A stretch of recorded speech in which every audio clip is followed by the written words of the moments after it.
Thank you. Good morning. I was there listening to the wonderful speakers. All the things they talk about reminds me in the past 18 years. 18 years ago, in my apartment, I told the 18 founders that one day we will build up a site. That site will be the top 10 sites of the world, and we will build up a company that can last 102 years. And people say, why 102 years? Because our company was born in 1999. Last year, we had 1 year. This century, we finished 100 years, and next century, we have a 1 year. 102 means cross 3 centuries. When every goal you give to your team should be very accurate. If you say, this company is going to last 100 years, so nobody take it seriously because every company say, we want to last 100 years. So the number you give the team should be very accurate. We took the video when I talked to the 18 founders.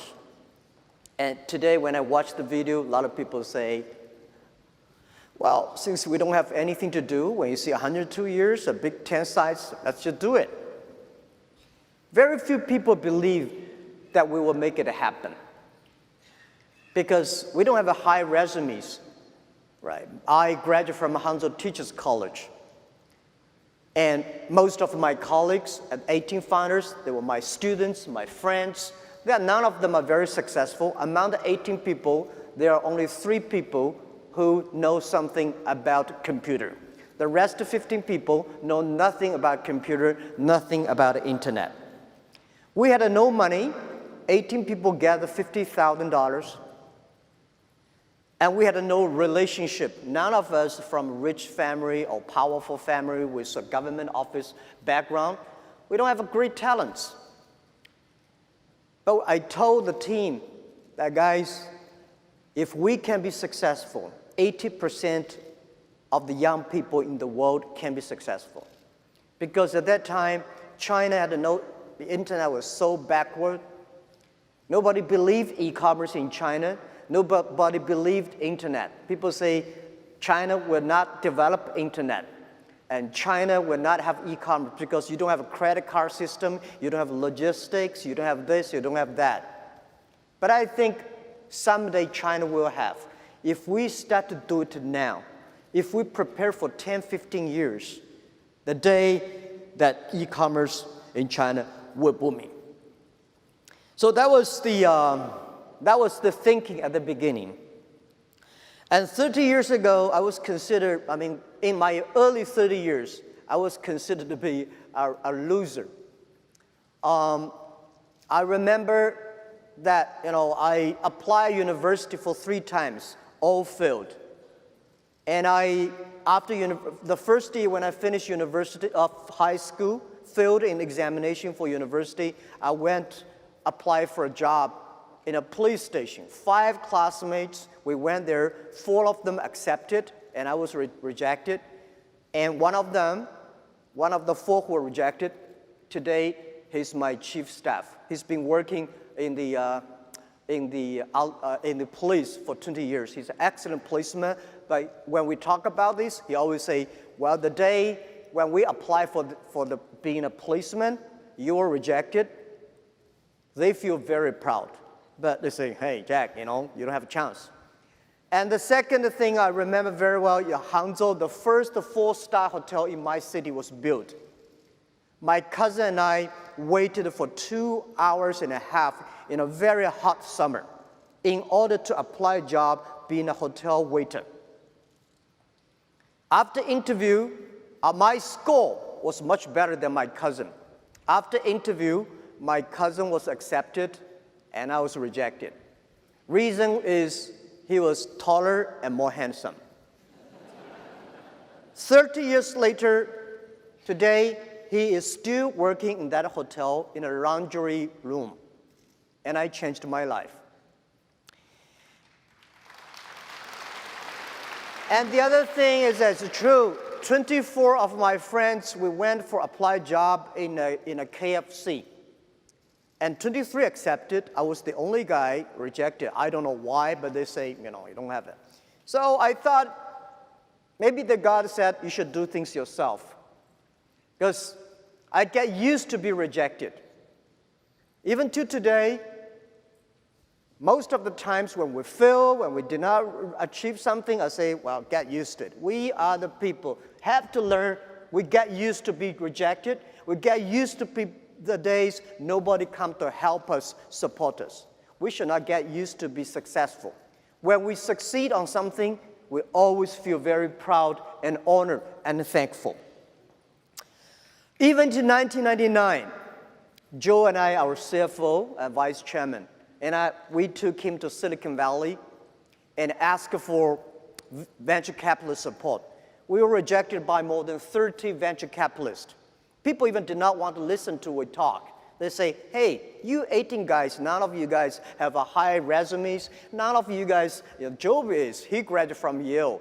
But the other 18 guys, we don't have any background. And the story we're telling be the top 10 websites, want to make a company last 102 years, and we'll be doing e-commerce in China. People say, this guy is crazy. But we started with $50,000 US.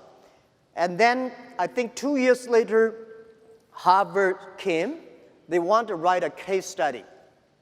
They spent 1 week, write a long case study and talk to me, say, Jack, this is your company. I read the case study, say, no, this is not my company. This is not what we want to do. He said, this is your company. You just did not realize that. So I say, okay, then it is my company. And the next 6 years, they put the case study in many universities in Beijing to study that they always put Alibaba and our competitors together. Every time I was invited, sitting at the back of the classroom, listen to the people talking about my company. For 6 years, every time they say Alibaba will die, that competitor will win. And 6 years later, all the competitors die, we're still surviving.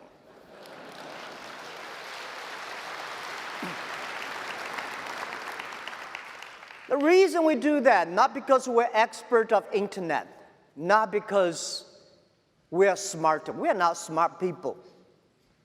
But we are very optimistic. We believe in the future. We believe in internet. And we believe that if we do not succeed, somebody will. And we know that we have to be humble. We have to serve our customers. The investors may not like us. If the customers like us, we have the futures. Right. Most of the companies die not because they don't have money, because they have too much money. And we didn't have a plan. I understand a lot of venture capitalists say, Jack, what is your business plan? I say, I don't have a business plan. So how can I give you money if you don't have a business plan? And my answer is, how can you giving you business plan of internet e-commerce in 1999? The only thing is how can using internet to support the customers and understand the customers, make the customers successful. We know only our customers succeed, we will be successful. So this is how we did it. And I really have been very thankful for America. 1995, I went to Seattle, discovered the internet. And year 2001, 2002, when the internet almost bubble bursted, I happened to be in Seattle again. In my home, in my friend's home, I watched a wonderful movie called Forrest Gump. I like the sentence. It reminds me, every time when I have a problem, I tell myself, this is what Forrest Gump said. He said, life is like a box of chocolate. You never know what you're going to get. And I found that Forrest Gump made a fortune by catching shrimps, not catching whales. So helping small business will make me like a Forrest Gump. Forrest Gump, just to keep on running. Be simple. Serve the people. That was what I learned.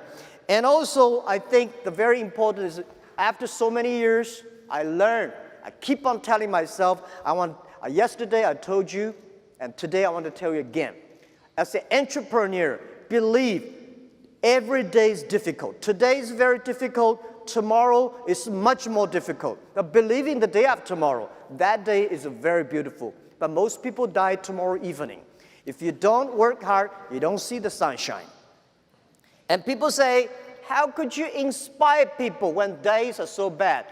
We hire people who are very self-motivated. Don't hire people who are very sort of complaining. As a leader, you should never complain. If you complain, nobody will follow you. Nobody loves to follow a leader who complains a lot. And we have to be optimistic. I'm lucky enough to meet so many great business leaders in the world. I find all of them, they are very optimistic. I found all of them never complain, and I found all of them want to making sure that their team are better. 18 years later, now from 18 founders, now we got more than 50,000 people. And from my apartment, we got a lot of campers today, and we have achieved over 550 billion US dollars GMV sales last year. And we also have more than 500 million users using our services in China alone. And every day, more than 200 million people shopping through mobile phone on our site. And one thing you believe or not, I just don't understand. There are about more than 60 million people browser through mobile phone every night without buying anything. And we also created more than 33 million jobs. This is what we feel for China. This is what we feel most proud of. Our goal is that we're bigger, even crazier. Yesterday I told you, by year 2036, we try to build an economy that be the world's 5th largest economy. For our GMV last year, we are ranking number 21 or 22 in the world. In the next 20 years, we want to be the 5th. In the 5th largest economy, we want to support 2 billion consumers. We want to create 100 million jobs for the world. We want to support 10 million business, be profitable on our platform. This is what we want to do. And by the way, there are a lot of stories about us, a lot of books telling about us. I never write a book by myself because I think when I start to write my own autobiography, that means I'm getting old. The book I want to write about one day is about Alibaba 1001 mistakes. We made so many mistakes, and the mistakes that we learn are the best assets we have. We made all kinds of mistakes on the financing, on the HR, on the marketing, and on the competition. We have a lot. I tell you one story was very interesting. It's every startup at the beginning when you want to be global, you have the same thing.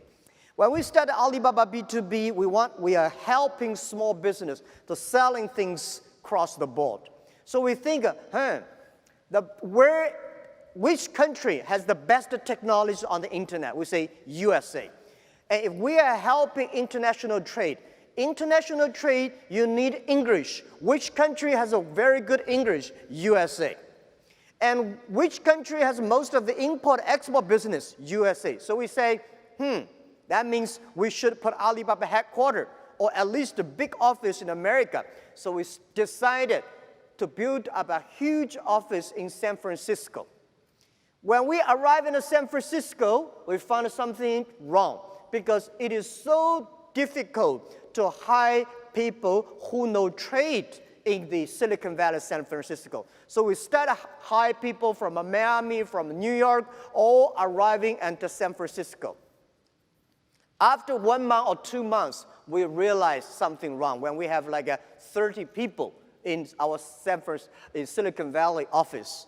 Because those people, they know trade, but they don't know anything about the internet.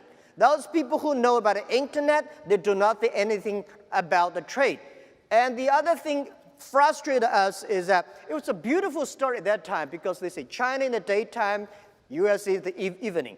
USA in the daytime, China in the evening. So people work here in the daytime, send email there, so next day they can continue to work. It's a beautiful story, but did not work out.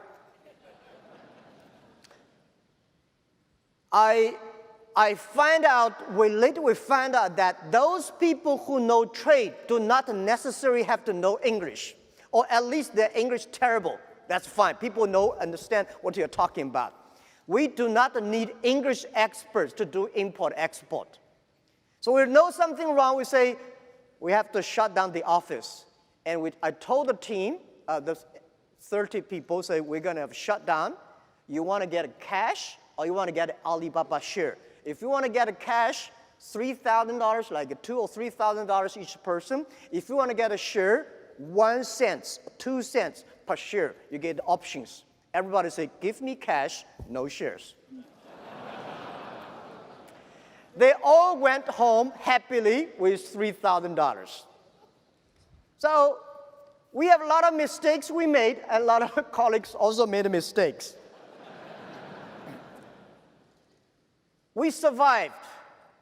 I would say we survived. We're not successful. We will never say, in Alibaba, we'll never say we are a successful company, because we will not say success until we survive 102 years. We just finished 18 years. There are another 84 years to go. The next 84 years, anything could happen, so we will never say we're succeeding. Because every time, I think most people here, have the same feeling. When you get a feeling of being successful, problem comes, right? So I share some of the tips why we survived. First, we have to believe in the future. We have to love the jobs we do. We have to love our customers. So if you don't have the vision for the future, it's difficult for a team to have a teamwork. Do not hire people for you to work. Hire people to work for the vision you agree on together.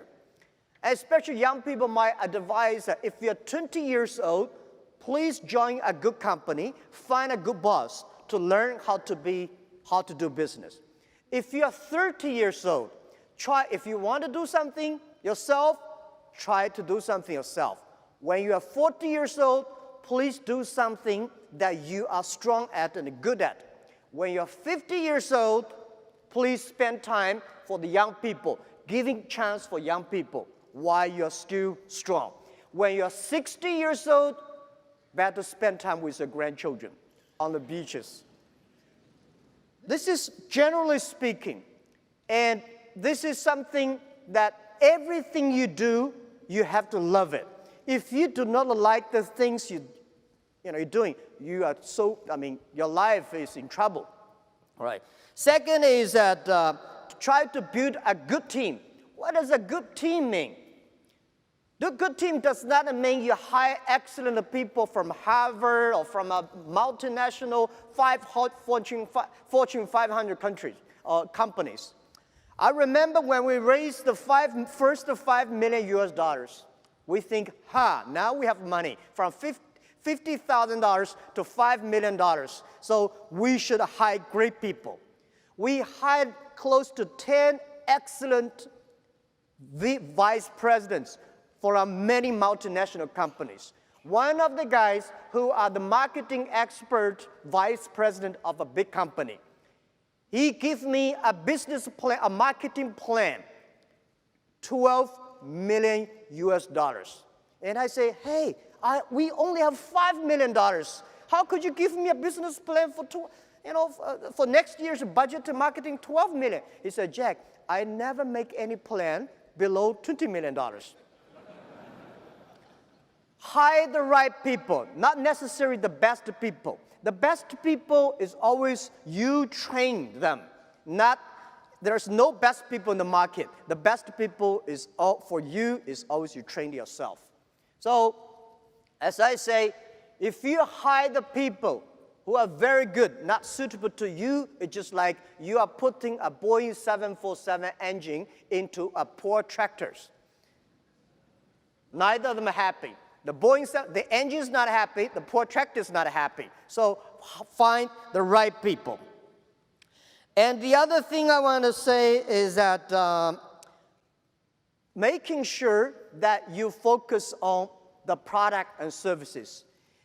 Your vision decides what kind of people are joining you. but what kind of people joining you would design the product and services.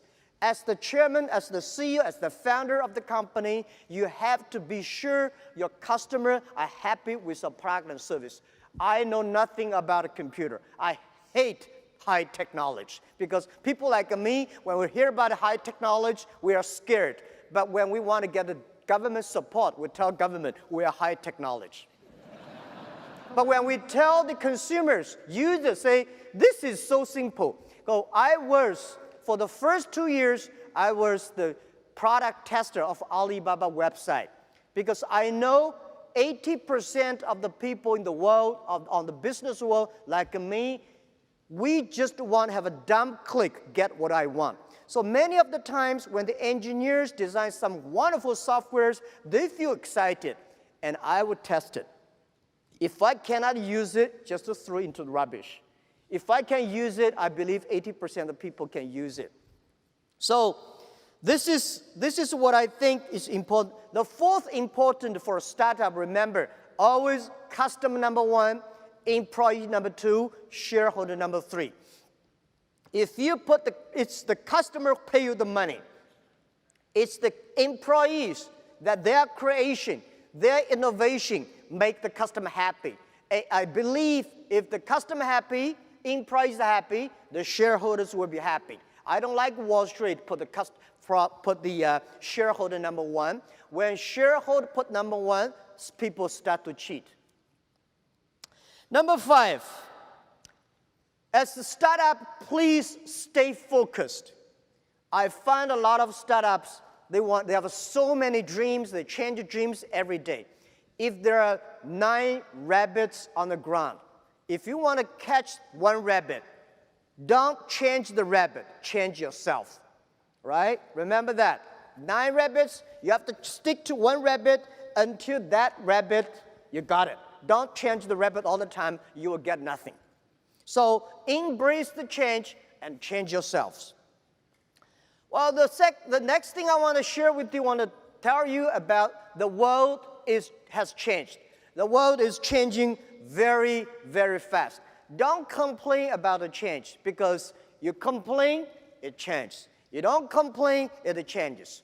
And when I was young, I don't like a Bill Gates. I don't like a Microsoft. I don't like Oracle because I think these guys taking all of my jobs, taking all of my opportunities.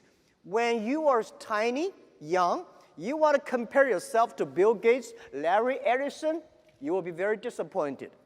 It's better for you to compare to your neighbors. How can you learn from them? Why barber? Yeah, I went to Detroit. Past 2 days, I found a lot of barber shops here. I don't know why. When you have opened a barber shop, you have to check why Mr. Wong's shop better than Tom's. There must be things inside. You have to learn. Where is the opportunity? Opportunity always exists in the place where people complain. If you can solve the complaining problems, that is the best opportunity. The world has changed. I say we are in a very, very critical period of technology revolution. Every technology revolution, the first 50 years are critical. The first technology revolution, the first 50 years are very important. Among the first 50 years, the first 20 years are the technology. Next 30 years about application of the technology. So in the first technology revolution, if you are the first company using the steam machines, you'll be successful.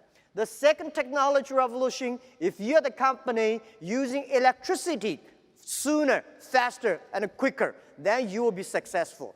This technology revolution, if you are the company, embrace the change, see the future, change yourself, you might have a better chance.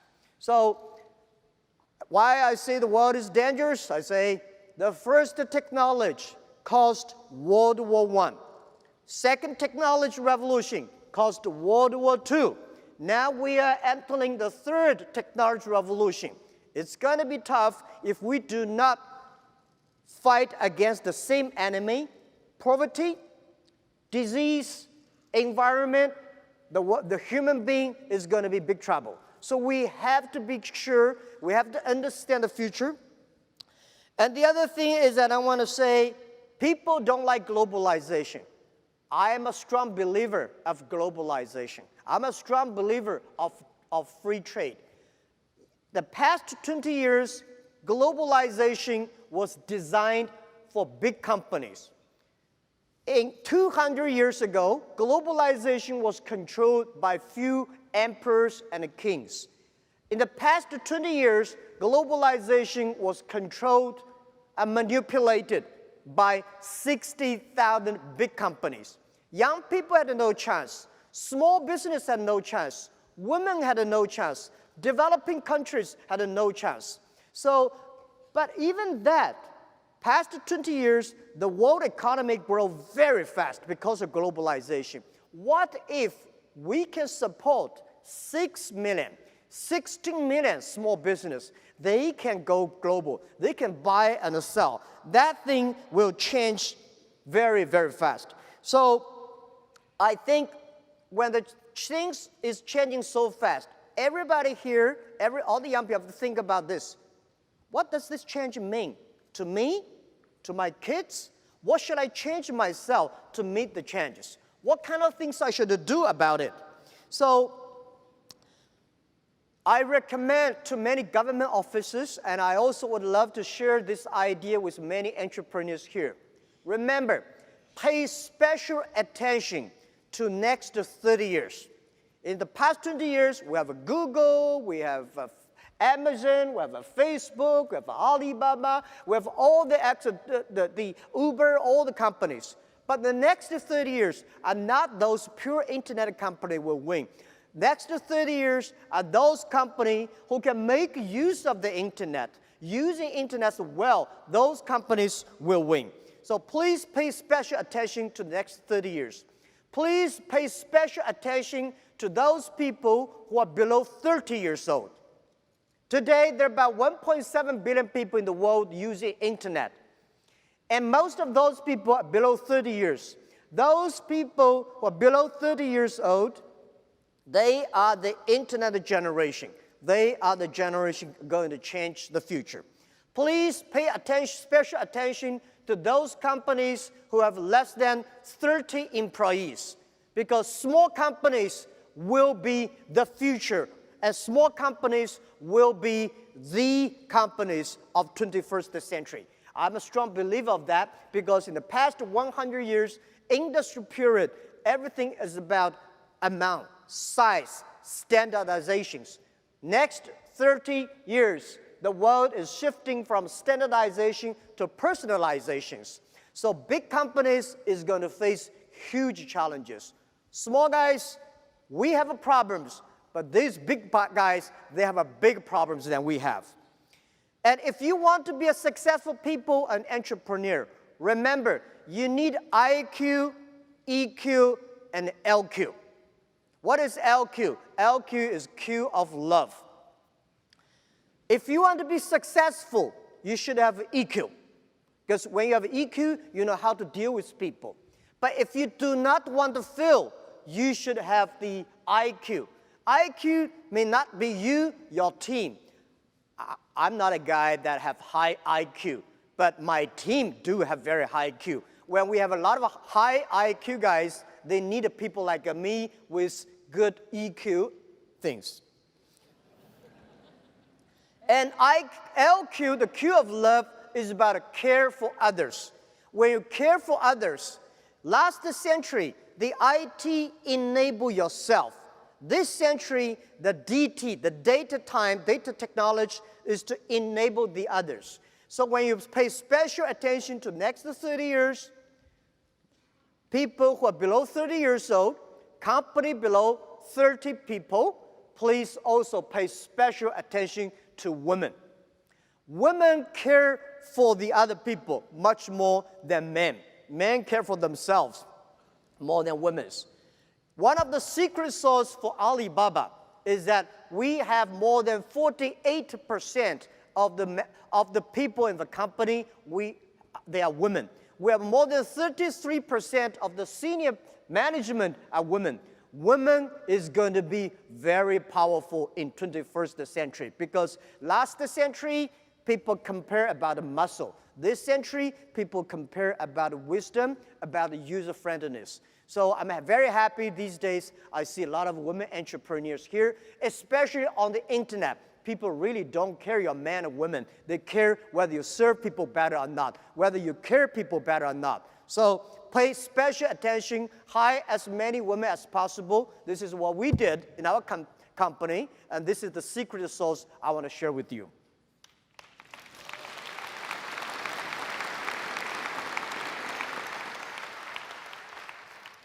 The other thing I want to say, please rediscover China.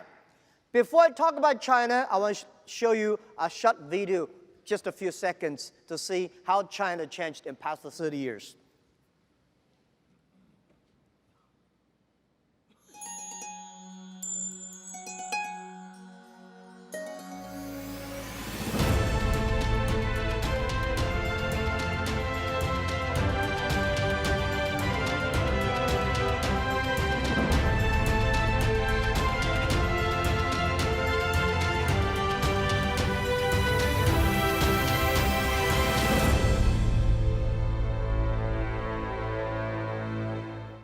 This is Shanghai today, 1990.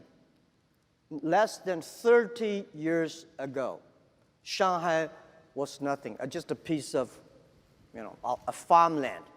But within 30 years, China made city like Shanghai like this. We have a lot of cities like that developing the past 30 years, grow so tremendously. When we came here, people prepared some videos. I asked a lot of Americans, what do you think about China? They think, panda, bicycles, Great Walls, Tai Chi. I say, know these things. China has changed. We, from nobody, today become the second largest economy of the world. Thanks to the globalization, thanks to America, thanks to Europe, thanks to the people's hard working and partnership.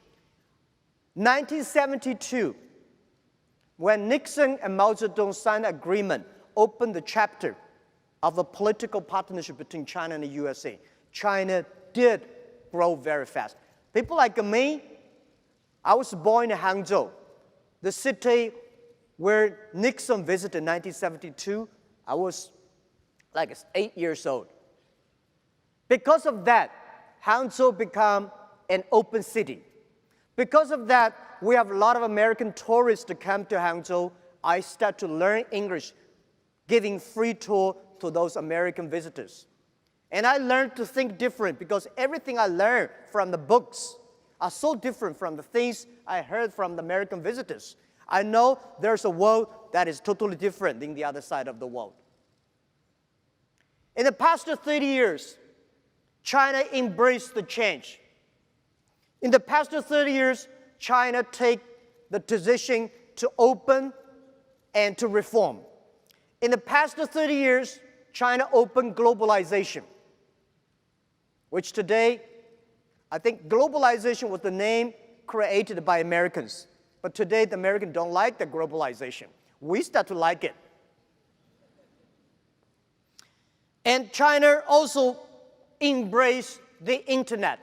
If America was a country on wheels, China today is a country on the internet or on the mobile phones. And China started to learn from America in the past 30 years. We learn from America, we learn from Europe, we learn from America with great appreciation. People like me, I never got a one-day train in America, but I believe I know much about American than most of the Chinese, maybe more than some of the Americans. I respect the culture. We learn today in China, in Beijing, Shanghai, or Guangzhou, big cities, when you pick up 100 young people, you will find 80 of them can speak at least 50 English words. If you go to Washington, New York, San Francisco, if you pick up 100 young people in America, how many of them can speak more than 10 Chinese words, except from 谢谢? When you learn, when you embrace the change, you have the chance. People start to complain about globalization. I think globalization, nobody can stop it. It will continue to do. The only thing is that how you can change yourself to embrace it. And our China manufacturing is going good. It's doing pretty good in the past 30 years because the Chinese manufacturer study American consumers. They try to making sure the American, European, the global consumers love their products. China has changed. But I think America is a great country. American dreams, the Alibaba dream was get from the American dreams. 1985. I learned so much. I read so many books. I read the GE way. I understand the eBay. I understand the IBM. All the things we tried to learn. And next to 30 years, China is going to be much faster growth. Past the 30 years, American economy was the engine of the global economy. I believe the next 30 years, America still will be the leading engine of the global economy.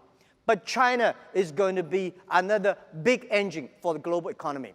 China is shifting from exporting to importing. We have 1.4 billion people. We have more than 300 million middle class. You know how many people Chinese people traveling around the world every year? Last year, nearly 150 million Chinese people traveling outside China. 150 million people. This is a moving nation around the world. And in next 10, 15 years, China is going to have 500 to 600 million middle class. The demanding for high quality products, high service products is huge. And I would say that think about what does that mean? Well, how many cities in America has more than 1 million population? You know any idea? 10. How many cities in China has more than 1 million population? 102. 1 million population in China is like a village, but in America it's a big city. My city has only 8.6 million people. It's ranking nothing in China. But the demanding population, middle class, means so much. Imagine the Chinese government announced that in next 5 years, they are going to import $8 trillion US. What does $8 trillion US mean? I think China will import much more than 8 trillion, at least 10 trillion US in the next 5 years. You know how many pigs China eat every year? 600 million pigs a year.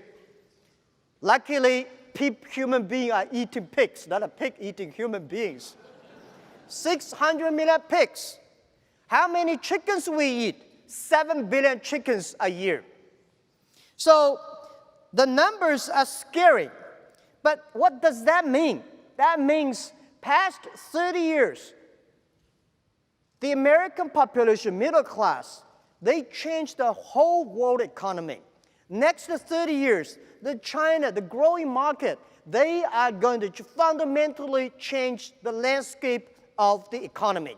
China is going to buy a lot of things because if we do not start to buy good products, China is going to be a much more polluted country. We have terrible air, we have terrible soil, we have terrible water. If we do not learn to buy things, we are going to be in big trouble. So $8 trillion means that the number of last year's American exportation to China takes about 70 years to build, to manufacture. So this is what we see. China is going to be the world's largest consumption places. And that engine is going to drive the world economy. But the other thing, what does that mean to SME? I think this is a good opportunity for small business. In the past years, big companies of America are already all over China, all over the world. So in China, you see almost all the big American companies there. But we need more small business. The next amount of importing to China, export to China, this opportunity belongs to small business. I'm encouraging all the government should set special free trade zones for small business. Because we have, every country said small business is important. Every country knows small companies are the driver of employment. Everybody knows small business is so good, but not every government really set the rules. All the free trade zones are designed for big companies. Big companies can go import, export, receive money quickly. Small business never got this chance. Farmers never got this chance. So next 20 years, let's build up a system specifically setting for small business. And this is why I'm flying all around the world. Last year, 870 hours, meeting more than 40 government senior leaders. And this year, I'm going to fly more than 1,000 hours. Continue to evangelize, because if we believe it, we have to make it happen.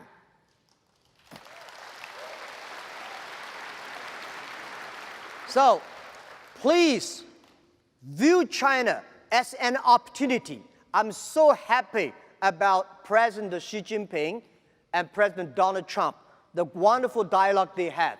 Because the two markets, if they connected, 30 years ago, American did help China a lot. Next 30 years, China market need a lot of American small products, a lot of products, and made in America. The products, the quality, the service. You guys here, I visited the booth, beautiful products. We Chinese consumers are crazy about that. We need that. So, how can you do business with China? First, doing business is never easy. Don't tell me today doing business is more difficult. Never be easy. But today, you should, in the past 20 years, doing business for import-export, you go to the trade shows. Now, you have to moving online. As I said, China has become a country on the internet, on the mobile phones. And our sales last year is 11% of the total China retail online and offline combined together. And I tell you that November 11, that is the singlest day we created for the world, for the consumers. Last year, one day alone, we sold $17.8 billion US. And a few days ago, June 18th, we sold 2 million lipsticks with less than 10 minutes. So everything goes on so quick and fast. And 2 days ago, we sold 200 tons of milk powder within less than 5 minutes. So people started shopping online. As I said, 200 million people start to shopping through mobile phone every day. And we are delivering, for our company alone, we are helping delivering over 60 million packages per day, which we foresee that in 10 years, the world in China, the logistics company will deliver at least 1 billion packages per day. So this is how the world changed. Doing business, if you're using the traditional way, I don't think it will work. If you're using the internet, there's a better way. Take for example, Indian government said, Jack, we want to make 50% or 60% of the Indian people have a bank account. My suggestion is that if you're using the traditional banking system, it won't work. So we give our technology mobile payment. Less than 2 years, we have 250 million Indian people using mobile payment today, that in Asia. So think about internet is the opportunity for small business. Do not think about the internet as just e-commerce. Think about internet as e-business. It's better, do not only think about a sell. You should find you design, or let some people in France design, let people in China manufacture it, let some people in the Africa to get the raw materials. So small business, remember, past 20 years, only multinational companies are able to have this kind of international business ecosystem. Today, with the internet, we are able to do this. And it's the opportunity, everything big companies can do in the past 20 years. Today, small business can do it. In the past 20 years, big companies, they have all the money to do the IT, they have all the money, have a lot of office around the world. Today, small business, using internet, e-business, you can do things the same in a very cost-effective way. Last I want to share with you is global buy, global sell is going to happen in next 10 years. So think about anybody in America, if you want to buy things online, buy a salmon in Norway, you want to buy some coconuts in Thailand, within 72 hours, you will receive it. Our goal is making sure that in next 10 years, anywhere, anybody in the world, if you place an order online, within 72 hours, you will receive it. And we were making sure the government will try to make policies for small business to import and export freely and easily. People may not believe it. I tell you, 3 years ago, the Prime Minister of Canada, he came to our office and said, "Hey, Alibaba, can you help us selling some Canadian seafood?" I said, "What seafood?" Some people say, "Lobster." So we tried to sell lobster on November 11th that year. For a one day, was sold 97,000 live lobsters within 72 hours from Canada to China families, and almost 3 weeks, there is no lobster in Canada market. The first time we helped American farmers selling the Washington State cherries was funny, because at the USA ambassador to China came to us and said, "Can you help us to sell the cherries?" We said, "Yeah."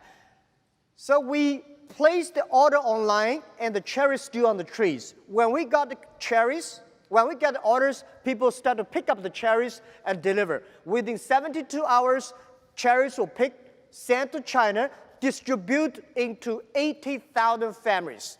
And funny thing is that we got a lot of complaints next few days. The complaint was such great cherries, such great price, why we cannot buy it? So they want to buy more. So I think the demand is huge when you got 1.4 billion people. You probably cannot, you only have 300 million people. 1.4, oh my God, that's a lot of people. And doing business is never easy. Try to learn. It's not that difficult to do e-commerce. If Jack Ma can do e-commerce, you definitely can do it.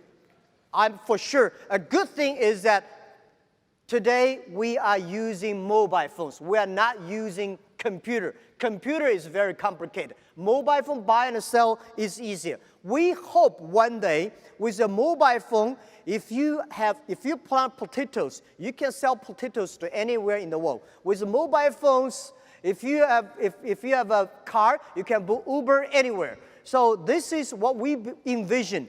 In next 20 years, China, internet, e-commerce, e-business partner will be everywhere. And people are always scared. Will you be cheated?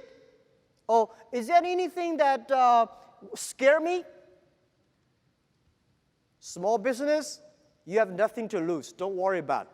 The only thing you worry about is lose the opportunity. If you're losing China, if you're losing developing country in Asia, if you're losing the internet e-commerce, you will lose the hope, lose the future. Marco Polo, 1,000 years ago, he came to China. It took him 8 years to walk from Europe to China, and from China to Europe, another 8 years.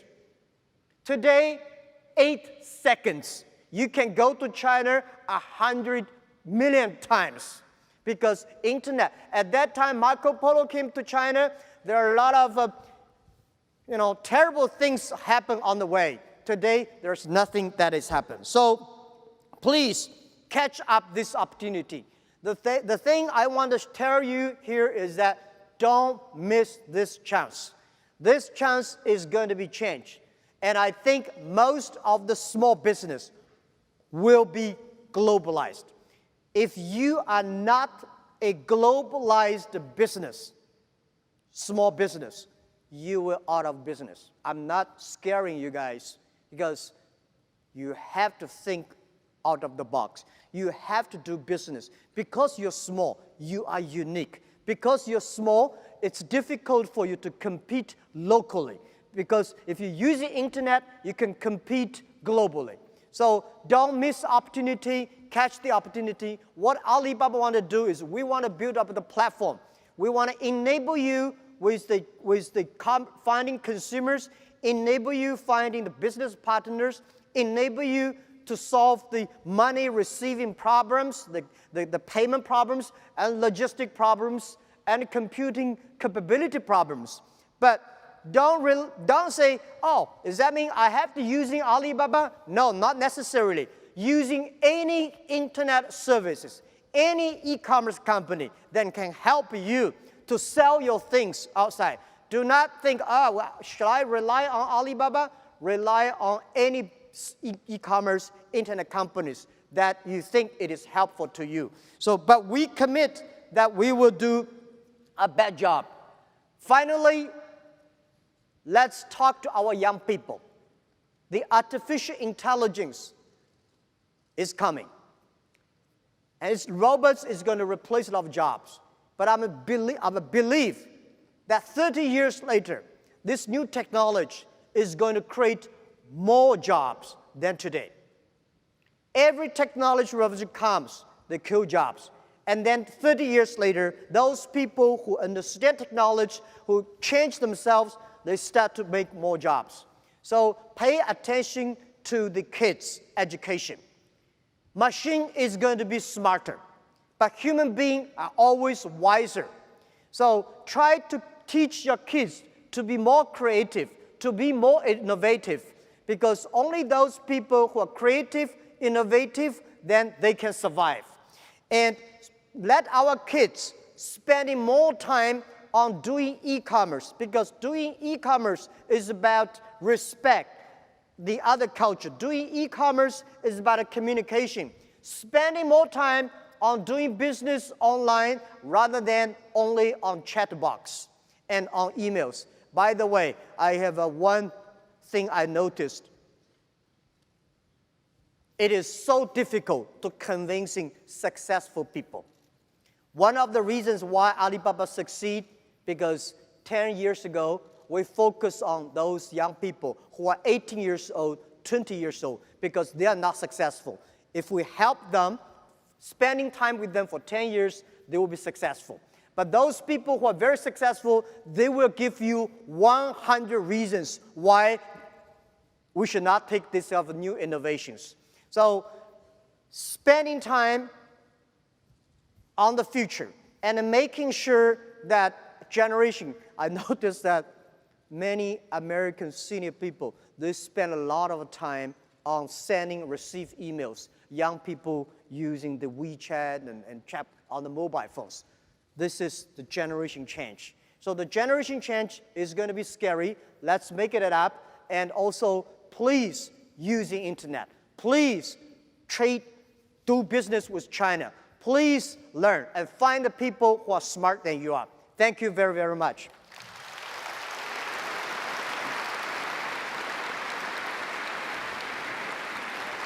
Okay, Jack. I know I'm not Charlie Rose, but I want to ask you a couple quick questions, if that's okay. You're not done yet. You've got thousands of business owners in this audience, thousands of entrepreneurs. What do you want them to take away from this experience? Yeah, don't miss the opportunity. I think the next 30 years is the opportunity for people like us. The big companies, they have to looking for a way to survive. But we have to look a way to expand our business, to finding more partners. And I think China is the best opportunity. Internet is the best opportunity. Don't miss it. This is what I want to say. Just try to learn. Just like when I open the internet, my friend in Seattle say, Jack, just to type in the word, it's not a bomb. So go do business.